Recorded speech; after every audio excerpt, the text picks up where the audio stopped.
The Apparition by Guy de Maupassant. Read by Todd Denny. The subject of sequestration of the person came up in speaking of a recent lawsuit, and each of us had a story to tell. A true story, he said. We had been spending the evening together at an old family mansion in the Rue de Grenelle, just a party of intimate friends. The old Marquis de la Tour, Samuel, who was 82, rose and, leaning his elbow on the mantelpiece, said in his somewhat shaky voice, "I also know of something strange, so strange that it has haunted me all my life. It is now 56 years since the incident occurred, and yet not a month passes that I do not see it again in a dream. So great is the impression of fear it has left on my mind. For 10 minutes I experienced such horrible fright that ever since then a sort of constant terror has remained with me. Sudden noises startle me violently, and objects imperfectly distinguished at night inspire me with a mad desire to flee from them. In short, I am afraid of the dark. But I would not have acknowledged that before I reached my present age. Now I can say anything. I have never receded before real danger, ladies. It is therefore permissible, at 82 years of age, not to be brave in presence of imaginary danger. That affair so completely upset me, caused me such deep and mysterious and terrible distress, that I never spoke of it to anyone. I will now tell it to you exactly as it happened, without any attempt at explanation. In July 1827, I was stationed at Rouen. One day, as I was walking along the quay, I met a man whom I thought I recognized without being able to recall exactly who he was. Instinctively, I made a movement to stop. The stranger perceived it and at once extended his hand. He was a friend to whom I had been deeply attached as a youth. For 5 years I had not seen him.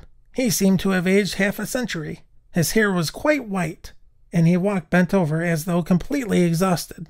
He apparently understood my surprise, and he told me of the misfortune which had shattered his life.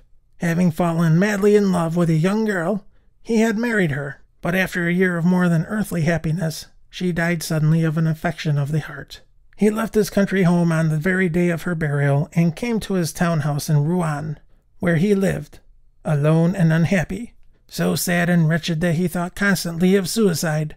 "Since I have found you again in this manner," he said, "I will ask you to render me an important service. It is to go and get me out of the desk of my bedroom, our bedroom, some papers of which I have urgent need. I cannot send a servant or a business clerk, as discretion and absolute silence are necessary. As for myself, nothing on earth would induce me to re-enter that house. I will give you the key of the room, which I myself locked on leaving, and the key of my desk, also a few words for my gardener, telling him to open the chateau for you. But come and breakfast with me tomorrow, and we will arrange all that." I promised to do him the slight favor he asked, only a ride which I can make in an hour on horseback, his property being but a few miles distant from Rouen. At 10 o'clock the following day I breakfasted, tete-a-tete, with my friend, but he scarcely spoke. He begged me to pardon him. The thought of the visit I was about to make to that room, the scene of his dead happiness, overcame him, he said. He indeed seemed singularly agitated and preoccupied, as though undergoing some mysterious mental struggle. At length he explained to me exactly what I had to do. It was very simple. I must take 2 packages of letters and a roll of papers from the first right-hand drawer of the desk, of which I had the key. He added, "I need not beg you to refrain from glancing at them."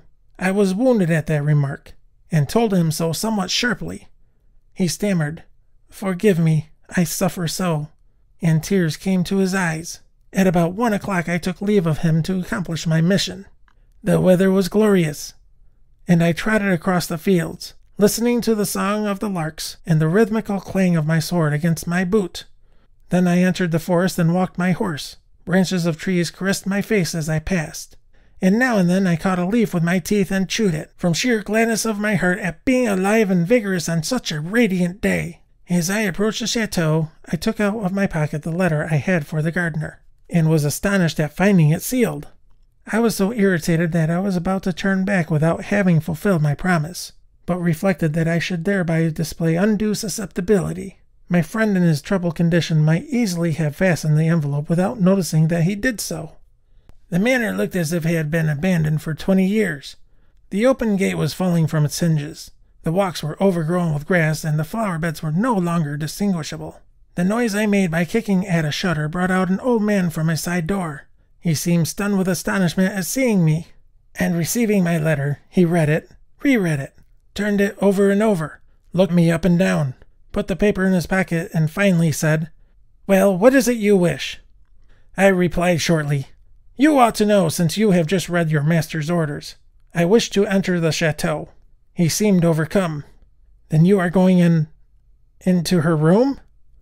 I began to lose patience. "Damn it! Are you presuming to question me?"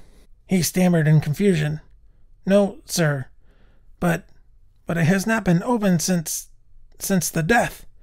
If you will be kind enough to wait 5 minutes, I will go and see if—" I interrupted him angrily. "See here, what do you mean by your tricks? You know very well you cannot enter the room, since here is the key." He no longer objected. "Then, sir, I will show you the way. Show me the staircase and leave me. I will find my way without you." "But, sir, indeed—" This time I lost patience, and pushing him aside, went into the house. I first went through the kitchen, then 2 rooms occupied by this man and his wife. I then crossed a large hall, mounted a staircase, and recognized the door described by my friend. I easily opened it and entered the apartment. It was so dark that at first I could distinguish nothing. I stopped short, disagreeably affected by that disagreeable, musty odor of closed, unoccupied rooms. As my eyes slowly became accustomed to the darkness, I saw plainly enough a large and disordered bedroom. The bed without sheets, but still retained its mattress and pillows, on one of which was a deep impression, as though an elbow or head had recently rested there. The chair seemed all out of place.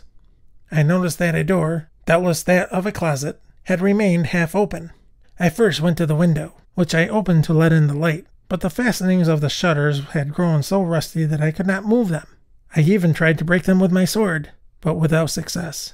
As I was growing irritated over my useless efforts, I could now see fairly well in the semi-darkness. I gave up the hope of getting more light, and went over to the writing desk. I seated myself in an armchair, and I opened the drawer designated. It was full to the top. I needed but 3 packages, which I knew how to recognize, and began searching for them. I was straining my eyes in the effort to read the superscriptions when I seemed to hear, or rather, feel, something rustle back of me. I paid no attention, believing that a draft from the window was moving some drapery. But in a minute or so, another movement, almost imperceptible, sent a strangely disagreeable little shiver over my skin. It was so stupid to be affected, even slightly, that self-respect prevented my turning around.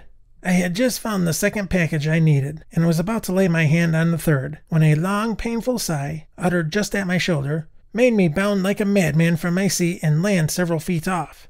As I jumped, I had turned round my hand on the hilt of my sword, and, truly, if I had not felt it at my side, I should have taken to my heels like a coward. A tall woman dressed in white stood gazing at me from the back of the chair where I had been sitting an instant before. Such a shudder had run through all my limbs that I nearly fell backward.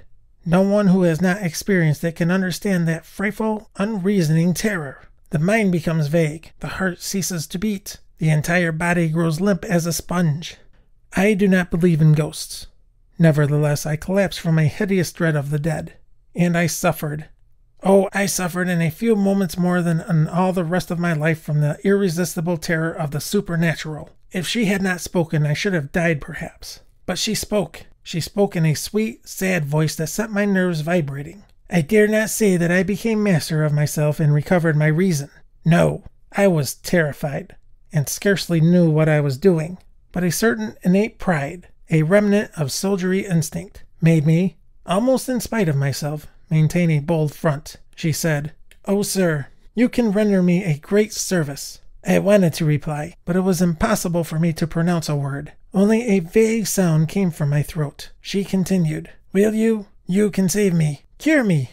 I suffer frightfully. I suffer. Oh, how I suffer." And she slowly seated herself in my armchair, still looking at me. "Will you?" she said. I nodded in assent, my voice still being paralyzed. Then she held out to me a tortoiseshell comb and murmured, "Comb my hair. Oh, comb my hair. That will cure me. It must be combed. Look at my head.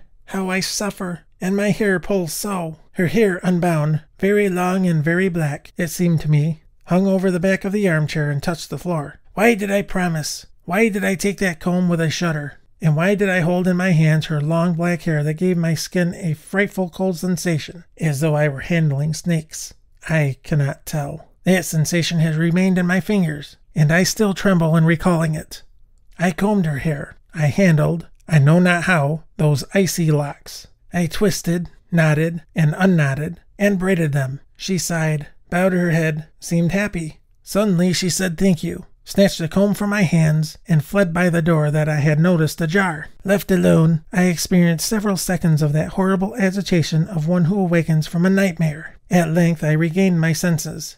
I ran to the window and with a mighty effort burst open the shutters, letting a flood of light into the room. Immediately I sprang to the door by which that being had departed. I found it closed and immovable. Then the mad desire to flee overcame me like a panic, the panic which soldiers know in battle. I seized the 3 packets of letters on the open desk, ran from the room, dashed down the stairs 4 steps at a time, found myself outside, I know not how, and, perceiving my horse a few steps off, leaped into the saddle and galloped away. I stopped only when I reached Rouen and alighted at my lodgings. I threw my reins to my orderly. I fled to my room and shut myself in to reflect. For an hour, I anxiously asked myself if I were not the victim of a hallucination. Undoubtedly, I had had one of those incomprehensible nervous attacks, those exaltations of mind that give rise to visions and are the stronghold of the supernatural. And I was about to believe I had seen a vision, had a hallucination, when, as I approached the window, my eyes fell by chance upon my breast. My military cape was covered with long black hairs. One by one, with trembling fingers, I plucked them off and threw them away. I then called my orderly. I was too disturbed, too upset to go and see my friend that day, and I also wished to reflect more fully upon what I ought to tell him. I sent him his letters, for which he gave the soldier a receipt. He asked of me most particularly, and, on being told I was ill, had a sunstroke, appeared exceedingly anxious. The next morning I went to him, determined to tell him the truth. He had gone out the evening before and had not yet returned.